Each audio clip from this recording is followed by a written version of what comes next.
আমরা এখন রাত 12টা বাজে, আমরা মুর্শিদাবাদ রওনা হয়েছি আমরা ভোরবন্দির উদ্দেশ্যে। ট্রেন আমাদের ছেড়ে দিয়েছে, এই দেখুন।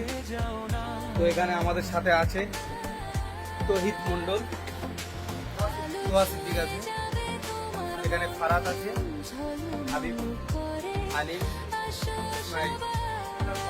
আমরা সবাই এসেছি মুর্শিদাবাদ যাওয়ার উদ্দেশ্যে। এই যে আমাদের ট্রেন, খুবই ভালো ট্রেন। এই পাশে আছে বাথরুম, টয়লেট। তো কি বলতে চাও এই বিষয়ে?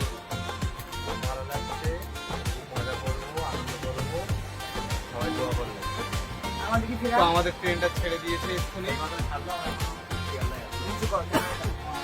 আমার এটা সঙ্গে বর্তমান বলবো ভিডিওটা ইউটিউবে পোস্ট হবে, ইউটিউব। ও আচ্ছা গাইস